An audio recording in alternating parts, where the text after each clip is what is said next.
be here today. We have our Youth Advisory Council, 4 or 5 members from our Youth Advisory Council with us who are going to do a bunch of presenting and talking about healthy relationships. And I just want to say thank you so much for being here. It's been a weird time that we're all living in, and it's great to be together and talking about things that are meaningful and feel purposeful to me at this time.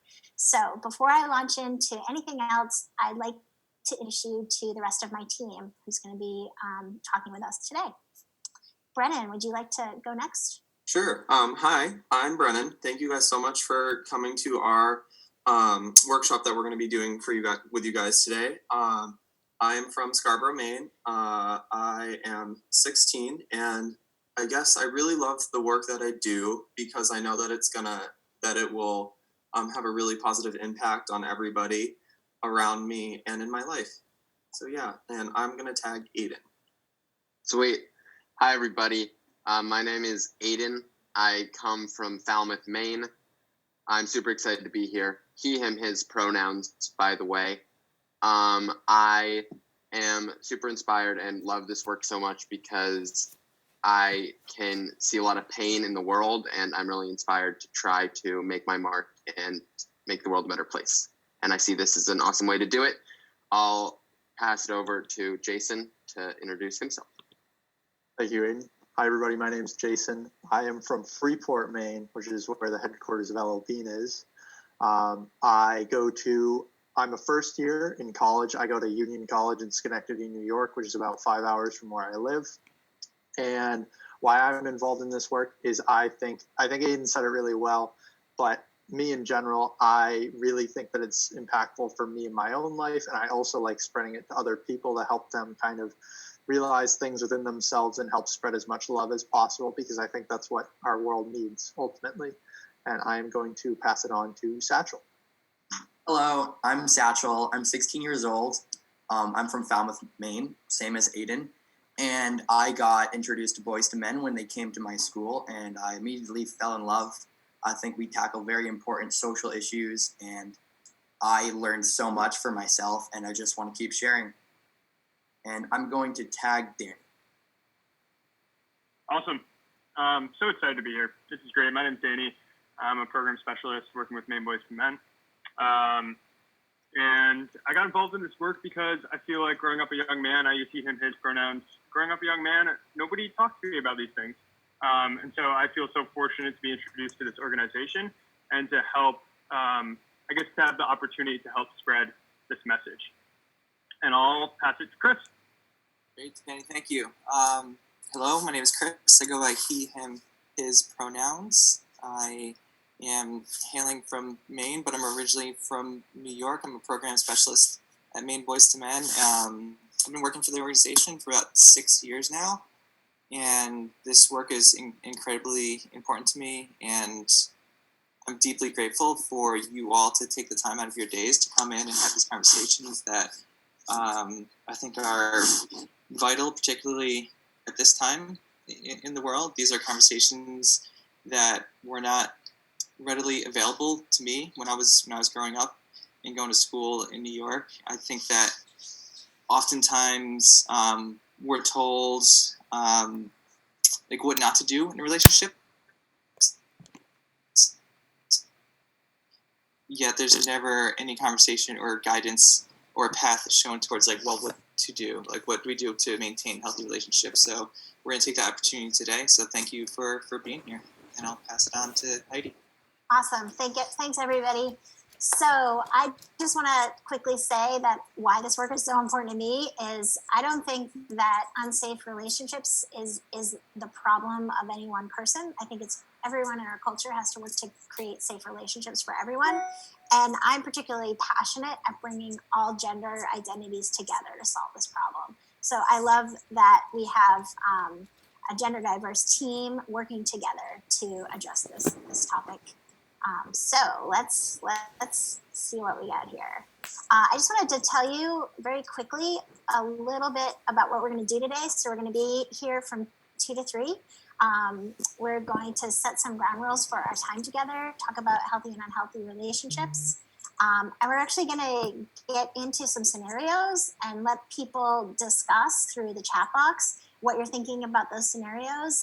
What are the aspects of those scenarios that you feel good about or don't feel good about? And then we're going to do a little reflection on what we want and don't want from our relationships. We'll do a closing activity, and we'll talk about how we can stay connected. But really, we're really looking forward to meeting you all.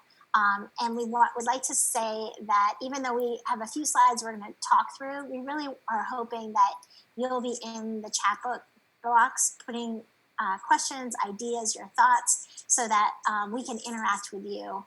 So please feel free throughout the whole presentation to ask questions in the chat box. We have folks monitoring that, so we can stop and address your ideas and questions as we kind of go through things. But really, we are really looking for all of your input in today's training. Just quickly, before we get into our introductions, Brennan, would you mind talking a little bit about the permission that we all give each other to be in this space together today? Yeah, so Maine Boys to Men, one of the things we do before we kind of hop into any of our trainings or content is we read over this permission slip. And the reason why this is so important for us as an organization is because it creates a safe space that allows people to share their experiences and thoughts without the fear of being judged. So with that, I will read the permission slip for you guys. So line 1, I give myself permission to be imperfect. Complicated issues do not always have one correct answer, so I give myself permission to be incorrect. I know best my own experience, and I will put myself and my safety first by only sharing what I feel comfortable with. I have permission to struggle with these topics and be upfront and honest about my feelings. I do not have to feel guilty about who I am, what I've been taught, and what my experiences are. I will remain mindful that my experience may differ from others. I have the right to state my opinion and will respect the opinions of others by using kind language. I will respect the privacy of those in the room and agree that what is shared personally in this room will stay in this room. I will speak from my own experience and use I statements. I can choose to seek support from counselors, advocates, and or other support persons I need before, during, or after our time together. And then the closing question to this permission slip, is there anything missing or anything you would like to add to the permission slip? If you guys think there is, you can just type it right in the chat box.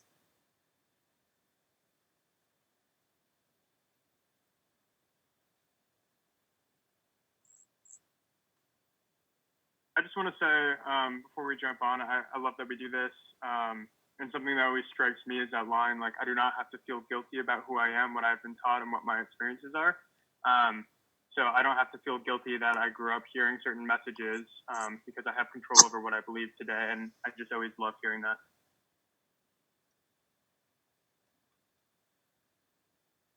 Right. Anything we need to address in the chat box, or is it okay for me to move along? You're good to go. All right. Satchel, would you like to facilitate our introductions? So we'd like to get to know you guys a little bit, and we'd like to lead into one of our next topics, which is healthy relationships. So in the chat box, if you're comfortable, please don't feel obligated to, but state your name, where you're from, and aspect of a healthy relationship that you value or have seen or experienced in yours or others' relationships. That would be great.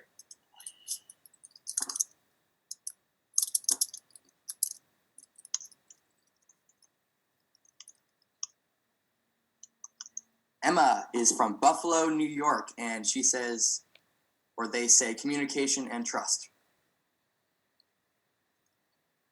Katie Chappell from Virginia. Wonderful. Ooh, they're coming so fast. It's hard to. Ooh, whoa. Kelsey from New Hampshire says equitable division of responsibility, labor, very important.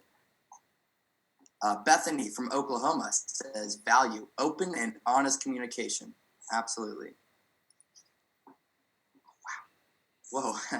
Catherine from Virginia. An important value for me is respect and communication. Absolutely. Morgan, she's from Virginia, and using I statements and having an open line of communication. Absolutely. Communication. Trusting. Yep. Dominique from Birmingham. I think, I'm not sure what state that is. Communication and sincerity. These are all really great. That's awesome. Satya, Seattle, kindness. Respect to me and the people I care about.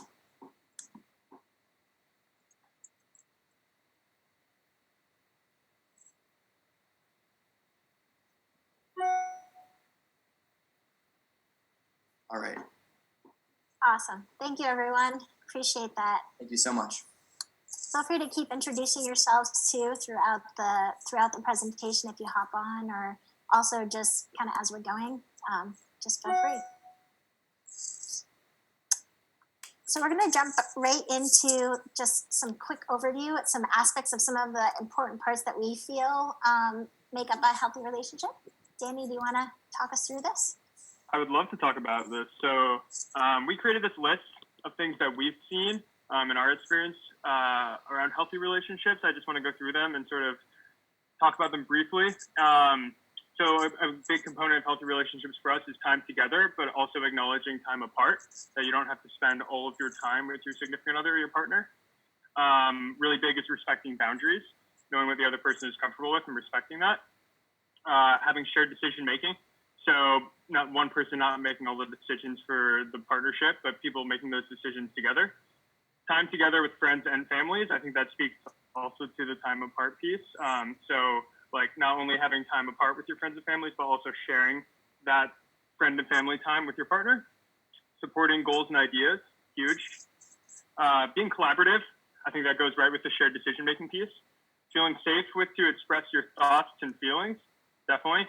Talking openly about when, how, and where you want to be intimate. I think that's so huge.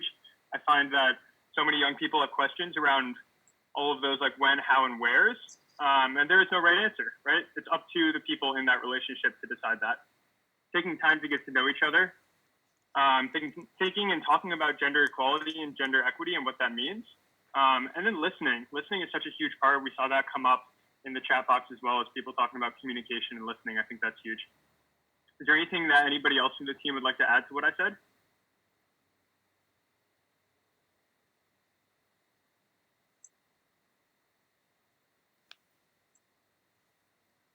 Cool. And then we also want to talk just a little bit about some warning signs of abusive relationships or potentially dating violence. Because understanding all of the healthy parts of a relationship, we also need to understand some of the potential red flags so that we can help others or help ourselves if our relationship or if we see a relationship that is maybe heading down that road. So we call these red flags just because they might alert us of other things going on in the relationship. So checking cell phones or social media without permission. So one person going to another person's phone or social media account. Extreme jealousy or insecurity that could lead to any of these other things. Needing to know where that person is at all times or having to be in constant communication with them. So maybe like telling somebody to Snapchat like all the people around them to make sure they're not with any person of the opposite sex or something of that nature. Or belittling that person, isolating them from their friends and family. Possessiveness, that goes with sort of the isolation piece. Making false accusations or lying about this person or lying to this person often. Telling someone what to do, being controlling about what they wear, what they do, who they see. And then let me just move this so I can see. Physically inflicting pain, certainly a red flag. And pressuring somebody to have sex or to have any type of intimacy, I would say, would be a red flag of a dating relationship. Again, would anybody else from the Maine Boys to Men team want to add or comment on anything that I put here? I would just like to reiterate to really everyone that what makes what we have at Maine Boys to Men like work so well, like it changed my life when it came into it, is the ability to have that awesome dialogue. So if y'all have anything to say, please feel free to put it in the chat and we can discuss it and try to come to a conclusion. And I think that that's really the way that we all learn and grow best. So please don't feel shy to express what you feel in the chat. I think a really important part about being in a relationship, especially new relationships, and you're trying to find out sort of, is my relationship healthy? Is it not? You know, is it headed in a healthy direction? Is it maybe headed in a not so healthy direction? Am I at risk of being in an abusive situation? One thing that we talk a lot about in schools when we work with young people, and I've thought a lot about myself as a young woman and as I got older, was how important it is to trust our own gut and our own instincts when we're in a relationship. So I know for me, my body will often give me signs that something's not right, and that it's really okay to think about, you know, to believe our bodies. So for me, if I'm in a relationship with somebody and something's not going quite right, I can't quite figure it out, that often comes up, like I might get a little bit of a stomach ache, or I might feel some tension in my shoulders, or I might just have a bad feeling about how an interaction went. And that's a really good opportunity for me to like take a step back and reflect, talk to a friend, talk to a parent or an adult about what's happening within my relationship that I'm not feeling, I'm feeling uneasy about. Some of this stuff can be very subtle, and it can be a little tricky to know, is my relationship healthy or not? Couple things coming in from the chat. Judith says, I think that these are some examples of warning signs and whatnot: lying, gossiping, and any religious/swearing jokes. So that's respecting other people, you know, whether that be in front of them or talking behind their back. Then Emily says some warning signs are emotional manipulation, gaslighting, threats to self or partner. Morgan says negotiating or withholding something in order to control their partner. And Catherine poses a question, what about jealousy? Do you mind if I attempt to answer that question, Jason? Yeah, go for it. Go for it. So we put here on this list extreme jealousy and insecurity that might come with that. I think jealousy is an emotion that will often arise in a relationship, or at least I've experienced that in my own life, where I can be jealous at times. But the question really is like, how is that emotion? Like, we're all human beings. I hope like we have a wide range of emotions available to us. So sometimes we might be jealous, but the question is like, how do we resolve that jealousy? Do we have like open lines of communication with that person that we can talk to, and like maybe resolve that issue, being like using I statements as was mentioned earlier? Or is it going to result in some of these other things listed in the chat and on this slide of like gaslighting, or, you know, inflicting pain or putting somebody down? So I think it goes both ways, but I think jealousy on its own is not necessarily a problem. It's like how it is acted upon that can make it problematic. Then a couple more coming in as well from Ashley: a lack of respect for cultural practices and values. And Glenda says an additional warning signs include constant mood swings, criticizing you constantly, and ignoring or violating physical boundaries. So I think both of those relate to a respect for somebody else's significant other. I just want to comment a little bit on what you had to say, Danny. One thing I've thought about around jealousy too is that it's great if it's something you can talk through and talk about, but if one person feels like they have to adjust their behavior to make the other person feel better, then that to me sort of starts getting into an area of an unhealthy relationship. And I also sort of feel like we all get to kind of choose our relationships. And I know for me personally, jealousy really can't have a place in a relationship that I would choose. It's just something that for me, the choices I make around my relationship, that would just be one that I wouldn't choose. Shall we move on? I can't see the chat box from here, so does it sound like a good idea to? Yeah, I just want to add one more piece as I'm seeing these comments coming through the chat box. And we are coming to you representing Maine Boys to Men, but you all are the experts in your experience, and we kind of know ourselves and our paths and the work that we've done towards building relationships and the self-reflection that we've taken the time to do. But we are the experts in our experience, and we're always learning, and we're always trying to improve how we can work best with young people.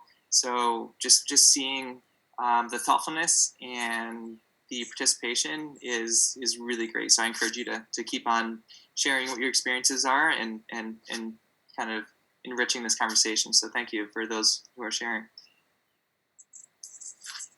One other thought before we move on is a subject I don't think gets talked about much in terms of relationships, and that's breaking up and how that goes. And I was wondering if anyone from the Youth Council might want to speak a little bit to what breaking up might look like in a healthy relationship.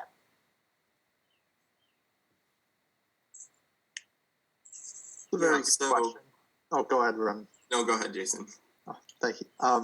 I think for me, one of the things that I personally experience as a big pillar of healthy relationships is communication throughout, no matter what it is, just communicate, understand, because it's very hard for me personally or anybody to understand how somebody else is feeling without a good flow of communication. So I would say that's definitely applicable for breakups as well. I think from personal experience as well, just being able to have a respectful conversation about it, because it's so hard when it's so emotionally charged sometimes. I think directly saying what it is that you are feeling or what you're desiring, with still keeping it respectful of the other person and their needs and desires as well, is core and essential for moving through in a difficult time like that. Did anyone want to add anything to what Jason said? Go for it. Okay. I just wanted to, piggyback off of what Jason said, is like, even during a breakup, it doesn't, no matter like how angry or how sad you are, you still have to respect the other person's boundaries, and the other person has to respect your boundaries. So I would just say, a healthy breakup for me looks like respecting someone's boundaries, communication, and pretty much everything a healthy relationship entails as well. Awesome. So a lot of us find ourselves at home, right now for many weeks on end, or at home more than usual, and we're really relying on technology, and we're often having relationships through technology, either with friends or family members or somebody we're dating or getting to know better. We often do that through technology. That might be sort of how we begin to know someone. Danny, do you want to talk a little bit about technology specific ways that a relationship might become abusive or unhealthy? Sure, yeah, I can do that. I'll just read from this slide here because I think it sums it up nicely. So again, some like red flags or warning signs, technology required or technology related would be posting offensive posts on social media, maybe degrading or belittling that person, deleting somebody's contacts. I think this refers to like using their phone to delete other contacts that they have, so that they can't speak to maybe like their other guy friends or their girlfriends or whoever it be. Reading through another person's computer, email, or phone. We mentioned that earlier. Requiring passwords. So like require for the relationship to continue. Requiring plugged-in status or technology availability. So even if they're with their friends, requiring them to check in every 15, 20 minutes, whatever it be, is something that raises a red flag for me. And no boundaries time online. So that goes with that same idea, but it also refers to like if you send a text that they should be able to respond within 1 minute or 2 minutes or whatever it be. Sometimes we don't have access to our phones or it's dead. So requiring that like immediate response sometimes I see as a red flag. I'm really curious to hear from the folks who are here with us, the participants. are you seeing anything happening during this time of kind of lockdown, quarantine, more time at home, that's happening with technology between people and relationships, or youth and relationships, that we could share out with the group, things people should be made aware of? And also something I'll throw out there, I believe Brennan's answering the question over chat, but I'll throw it out to the group as well. Courtney asked if we could talk about boundaries and how to feel comfortable with setting them in different relationships. I believe that was asked before we got into technology as well. And Leah asks a similar question: can you include emotional boundaries in terms of setting those boundaries as well? Yes, so let's talk about that.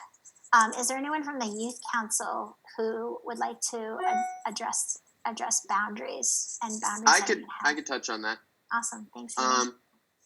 Yeah. So my experience with boundaries in relationships sort of stems from this idea that for your boundaries to be firm, you need to really, it starts from a place within. You need to know yourself and know really what you're comfortable with physically, emotionally, and in whatever other ways you see.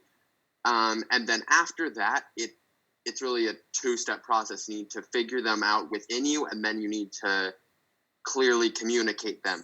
And I think that, in my experience, that's worked really well. And in really all aspects of a relationship, or really maybe life, dialogue is key. Just constantly talking about what people are comfortable with or not, I think it can and will make all the difference.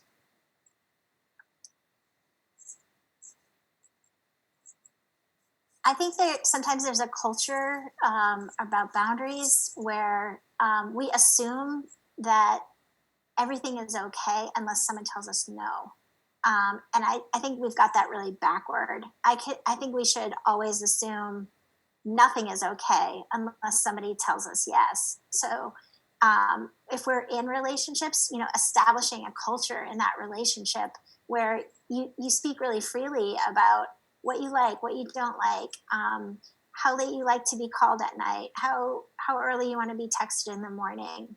Are you a person that likes to hold hands in public? Are you a person that likes public display of affection or not? Like, they just develop that culture and that open communication of, when I'm in relationship with somebody, I like to hear from you, what works for you, and I want you to be telling me what you feel comfortable with, and I want to do the same as well.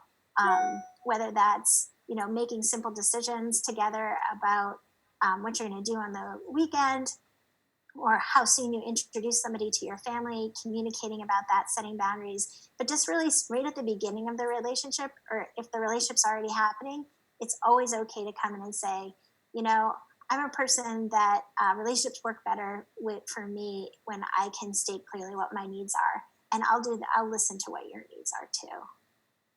Anyone else on the Youth Council want to address emotional boundaries? I heard that come up as well. Yeah, so emotional boundaries are just as important as physical boundaries. I think the best way to go around setting those is pretty much the same as physical boundaries, where you just need to communicate and talk with your partner about where or what you think or what is appropriate for you, and how they should be treating your emotional state. So it's not the biggest thing for me in boundaries, and I think the biggest thing that I try to always push about boundaries is that it's not up to anybody else except for you. So it's really, your boundaries are yours, and it's up to other people to respect them. So I think the biggest part is just making sure you're communicating both your physical and emotional boundaries as soon as possible when you feel comfortable. I really like what you said, Brennan, that whatever boundaries are important to you and that you set, they don't have to be justified to anybody, right? So your boundaries get to be yours, and you get to decide sort of where the lines are around your physical and emotional boundaries, and they don't have to be justified or explained they're just who you are, and they're just like, some people like to hug, some people don't like to be touched, some people like constant connection via social media or texting or online. Some people don't like that at all. They like to have breaks from that. And it's really okay to make your own decisions about what works for you, and that can change over time. Just to speak on a couple of comments in the chat that were relating to Heidi's earlier question about this time and how healthy relationships are factoring into that and communication. So Morgan says it is more difficult to maintain good communication through technology about what people's needs are during the time. And I've definitely seen that personally. It's something I've thought a lot about, especially people who, I think with such a sudden change like this, being, if you might be trying to maintain a relationship that's now very distant, it's very difficult to communicate those needs, especially over digital communication. And then Emily adds in that they have seen reports of some additional issues around your point about expecting immediate response, because people know that their partner might be home and want them to drop everything and respond, ignoring that they have lives outside their phone. And I think that's definitely applicable to normal life, and especially applicable right now. Awesome. Thanks so much for letting us know that, and continue to share what you're experiencing. This is sort of new ground for all of us, and it's really helpful for our team to understand and know what things are like for you right now in terms of relationships and technology and being confined. We're going to do an exercise now that we call relationship scenarios. So Brennan's going to read a little bit of a snippet of a scenario of a relationship, and we're going to ask you to think to yourself how you feel about what you just heard. So you're going to decide whether you feel good about this, whether you're unsure, or whether you don't feel good about it. And you can just put in the comments, you can say, like, I feel good about this is why, or I don't feel good about this is why, or I'm unsure about this is why.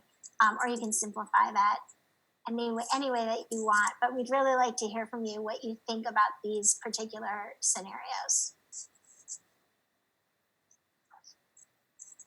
Alrighty, so the first scenario we have is a scenario revolving around going camping with a group of friends. So a big group of friends goes camping. When they get there, two friends pull out a bag they brought that has some beers in it, and so it turns into a small party in the woods. Kristen and Scott are on the trip. They've always been a little flirty, but in a strictly platonic way. Kristen brought a tent and offers to share it with Scott. They've shared tents before on camping trips, and neither of them are snorers, so it always works out well. So just think to yourself, how do you feel about this situation, and then type your thoughts in the chat if you feel comfortable.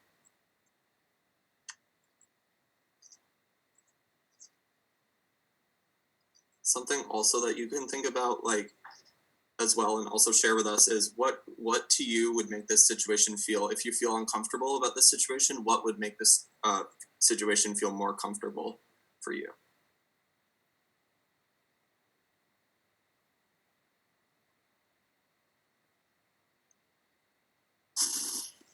So we got Christine feeling unsure. They would have liked to check in somebody, and Christine and Scott should have checked in individually. Somebody else. Glenda would be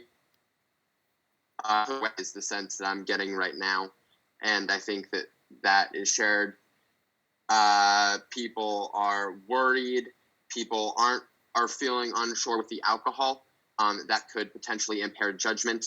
And just a reminder is that you can't give consent when you're under the influence, which, a lot of people feel like when alcohol gets involved, it might cross a line where it's difficult to discuss things or come to a good understanding.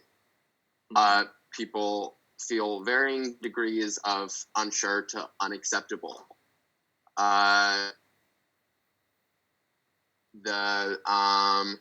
scrolling. Yeah, just basically alcohol and camping doesn't mesh well. And I think that it's really heartening to see this awareness around different situations, because you can totally have camping's great on its own, and safely experimenting with alcohol when you're legally allowed to is also a good thing to do, but then maybe putting them together isn't the best thing to do. Yeah, a lot of unsurety potential for turning bad. Awesome. Brendan, do you want to read the next half of this? Brendan? Yeah, but before we hop on, I just wanted to pose the question to people. So if we eliminated the alcohol part of the situation, how would people feel? And then while you guys are typing into the chat, I'll read the next part of the situation there. Alrighty, so after the fire dies down and they climb into the tent, they stay up whispering and laughing. Scott is really funny, Christine thinks. They slowly move closer and get quieter until Christine says, "Listen, Scott, I think I've been having some feelings for you. I'd really like to kiss you right now." Scott gives a huge smile because he's been thinking he wants something more with Christine too. "I'm glad you said that because I really like you too. I also think maybe we should wait before we try anything now. I don't really want my first kiss to be with you after a night of drinking." They continue to whisper until they drift off for the night. In the morning, Scott rolls over and asks if it'd be okay if he kissed her. Christine said, "Of course," and puts her arms around him. So, same question. How are people feeling about this? And then while that's going on, Aiden, do you want to read some of the responses? Definitely. What I've been getting, I was taking notes, and there weren't as many as I was, but so just to respond to the alcohol, people feel better with the lack of alcohol in this situation, and also people would have loved a conversation about boundaries before this might have moved to the next level. People are still feeling a little bit uncomfortable.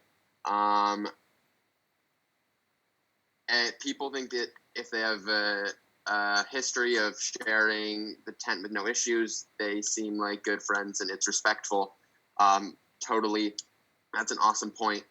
Yeah, a lot of people would feel comfortable if the alcohol was removed from the equation. Trying to just eliminate variables, I think, is a super safe and productive way to think about it.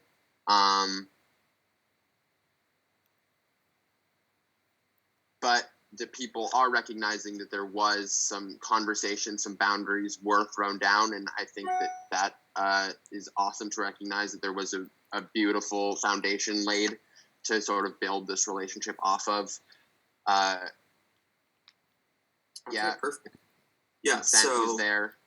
Keep going. Before we move on, is there anything else besides eliminating alcohol that people would like to see changed or have changed about the situation?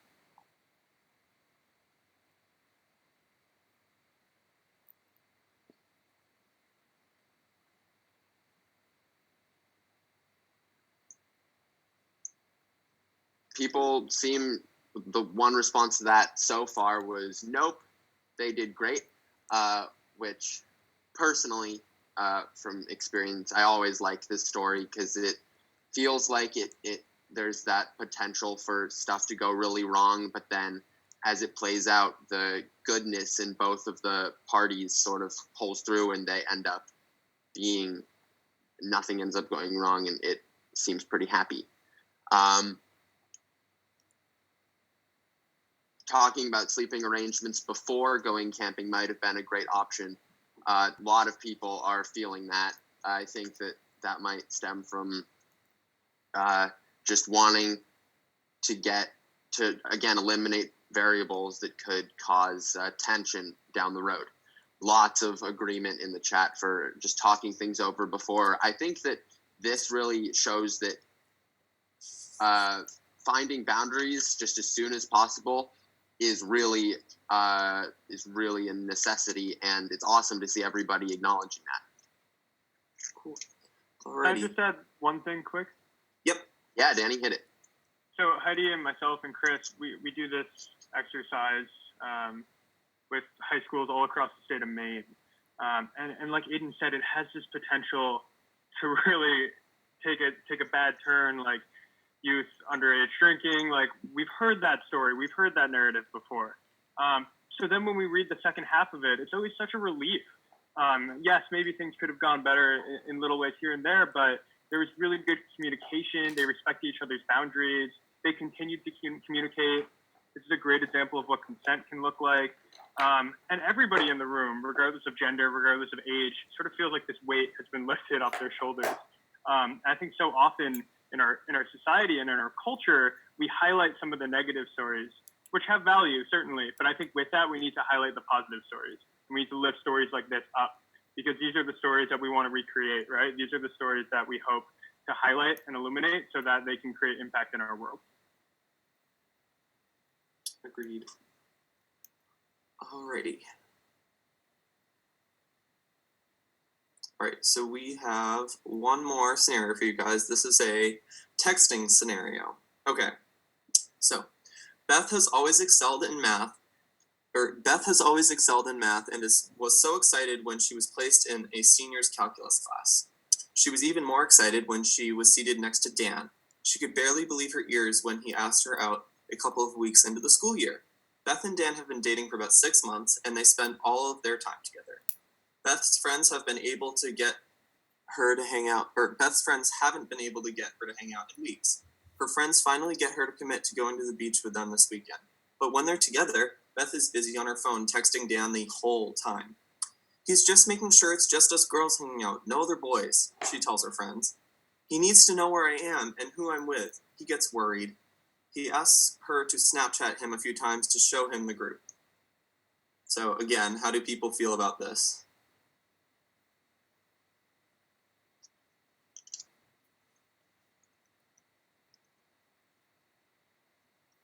Even just for time's sake, let's do like 3 responses and then move right on.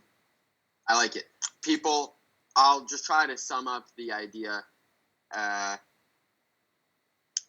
people really see a lot of red flags here. Controlling behavior, warning signs. Dan is controlling, not cool, a lot of red flags. Cool. Let's head to the next page. Yeah. All right. Oh no, I forgot to charge my phone, says Beth. It just died.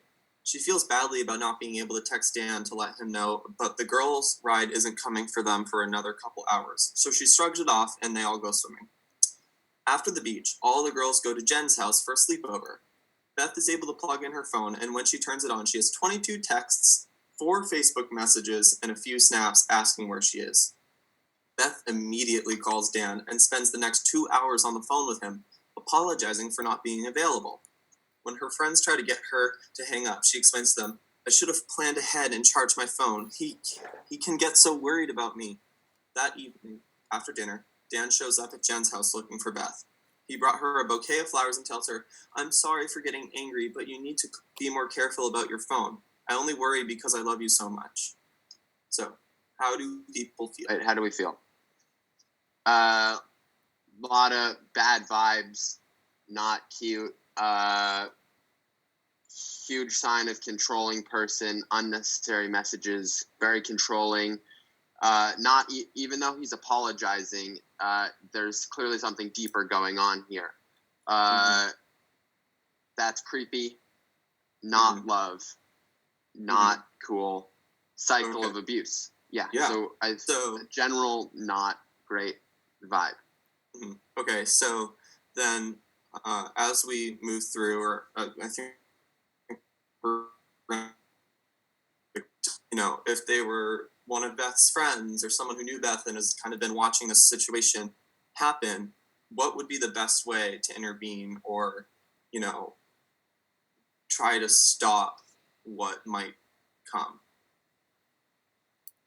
And then I think that's all that I have on these scenarios. Yeah, I just want to comment that this seems kind of an extreme scenario, like so, whatever it was, like 2 hours explaining, 25 messages. But I think this can happen a lot in not such an extreme way, and it can still be a sign of an unhealthy relationship. And I think it goes back to our earlier conversation that somebody in the chat brought up, which is setting boundary. So just letting people know like what kind of contact and you're willing to give, and what you're not, and really being willing to kind of like evaluate that as the relationship goes on. But I think this happens a lot in very subtle ways. This is kind of big red flag, but somebody can kind of text you back something a little snide or something not very supportive of how you spent your afternoon, and it's really, I think, important to bring it up and have a conversation about it and set the boundary. So we're going to just briefly have people, if they're willing and interested, put in the chat, what are some of your relationship goals in terms of a healthy relationship? What do you sort of want or look for in terms of intimacy or affection? How do you keep yourself and your partner safe? How do you know when or if you're ready to date someone, to introduce someone to your friends or family, to be intimate with them, to be alone with someone? It's really important when we're thinking about relationships, whether we're starting one or we've been in one for a while, or maybe we're not even in that phase of our life, but it's important to think about it a little bit ahead of time, because when it sort of happens to us, things can move really quickly, and we can maybe feel a little lost or just sort of overwhelmed by this sort of new experience of being in a relationship.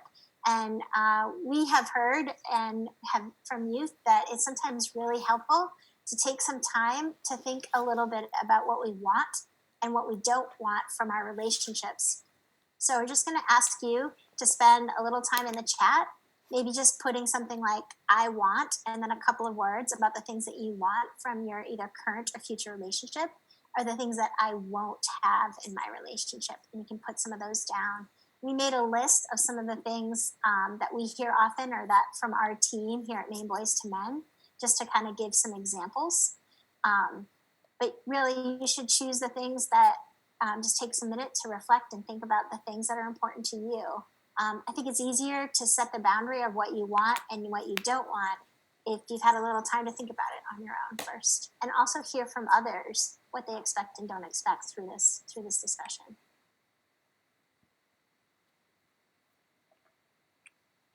While people are thinking and starting to write, I'll just share a little bit about this for me, because I feel like I've done this activity a couple times, writing out what you want and what you won't, if you will, in a relationship. I think for me, it's been really important at different points in my life. I think it's a really good way to kind of think about, kind of take a step back and reflect upon.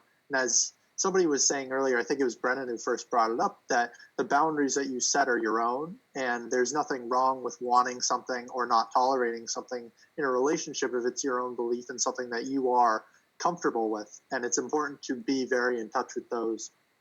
And I have found myself that when I'm most in touch with myself and what I want and what I won't tolerate, that's when I'm best able to communicate that to other people. And I think that that's that first step, which is very important. We didn't dive too into this at all in this workshop because we didn't have enough time, but I think it's really important to not let our gender identity define the roles that we play in relationship, or let our gender identities be defined for us in relationships. So some people may think, well, I identify as a male, so I get to make the decisions in this relationship, or I've got to be the protector, I've got to pay for all our meals.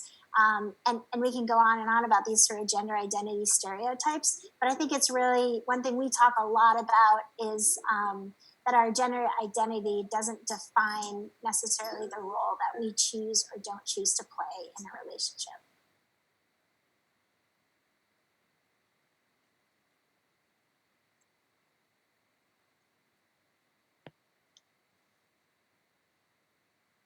And just a few to share here, just some highlights from the chat.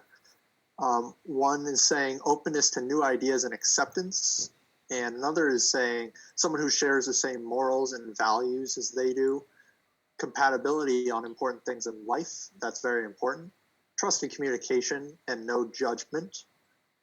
And trust, communication, and respect is another one. And then a question, just a clarification. These wants and won'ts, I believe that they are from high school students in Maine, correct, Heidi?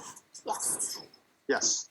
So yeah, these are things that Maine Boys to Men has gathered from different trainings, different conversations with the youth. I think there's one that's mine. Just one thing on the list, but the rest is from Maine high school students. So, Alrighty. Closing activity? Yes. All right. So at Maine Boys to Men, we like to do this closing activity to kind of wrap it all up and do some self-reflection and think about maybe the future of this. And so I'll introduce it and we can all share it in the chat. It's a head, heart, and feet.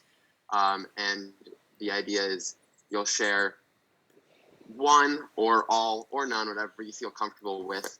But what are you thinking about as a result of this time? What is something you have learned as a result of our time together today? What are you feeling as a result of our time together today? So basically, like thoughts or feelings, and then the feet would be what are you motivated to do? And I'll give an example. I'm astounded time and time again as I come to more and more of these trainings through Maine Boys to Men at how each time what really makes each one special is the input from whoever is being trained or listening to us talk, because I like to talk and could go on for a while, but I love hearing the input, and that makes each one of these unique and special. My heart is I'm just renewed my hope that we will get closer to solving some of these issues that are making our world less kind than it could be, and that these issues are only really going to be solved through love and understanding, which I take with me every day. And then I'm motivated to really redouble my efforts to make sure that our world is a safe and happy place. So feel free to share your thoughts in the chat, and I think Danny will pick and choose a few of the great ones and share them, as many as we can, but we only have like 3 minutes left. But thank you all for being an awesome chat box, because it's been great. Yes, so go ahead, pop in the chat. Your head, again, representing something you're thinking about, your heart representing something you're feeling, or your feet representing something you're motivated to do as a product of our conversation here today. One thing, can I just jump in real quick with something I'm thinking about right now is we've had a lot of these conversations before in different settings, but I think one thing I'm thinking about now is now that we all live in such a different reality, I'm thinking about how all of this relates to my life right now versus, well, not versus a few months ago, I guess, how this is changing and what healthy relationships look like to me today, where I can't physically see many people and I'm still trying to support some of my friends who might be going through similar things.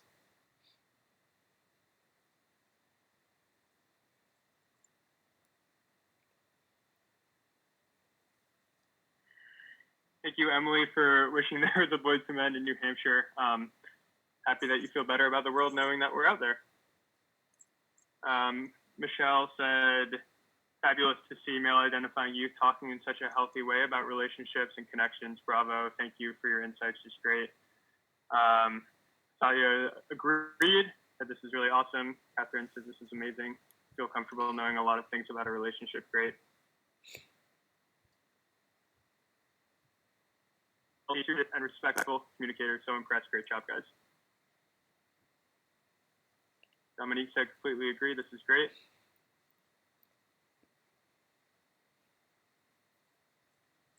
So while these results continue to sort of roll into our chat box, we have this Stay Connected page here. So you can follow us on Facebook, on Instagram, or you can connect with us on our website or through that phone number. The bottom one via text messages we are no longer doing, but all of the other ones are still available. Please stay connected with us. We're always looking to collaborate. And we're always here, Heidi and myself, Chris, anybody from our youth council, to talk about healthy relationships, to talk about gender stereotypes, any questions you might have about our organization or what we do. We're here for all of that. So don't be a stranger. Feel free to reach out to us. And I just wanted to open it up if there are any last minute questions about the Youth Advisory Council or about anything anyone's got in their mind that they want to have answered. We just have a couple more minutes, and I just wanted a chance to give that opportunity if anyone had any final questions. And to reiterate what Danny said, if it's a longer, like, email-sized thing, email Boys to Men. Like, I love responding to people, just in general. So reach out. Like, this conversation could be never-ending. Emily said, Head wondering how they can incorporate a similar permission slip idea. Heart feeling grateful for our leadership and for how you model the permission slip pieces for us. And Feet feels motivated to continue to work with youth, hopefully connecting with us to collaborate and learning more about our advisory council. And definitely email us, Emily. We're around.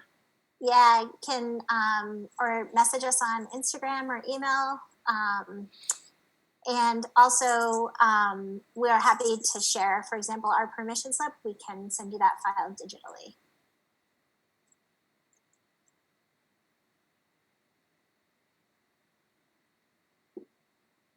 I just want to say that I'm so grateful. This is the first time we've ever done anything virtually online like this. And it was a little bit of a steep learning curve for us, but we had to kind of just jump off and do it. And so thank you so much for helping us learn how to do this and for participating. I've learned so much from hearing from you and getting your feedback through the chat.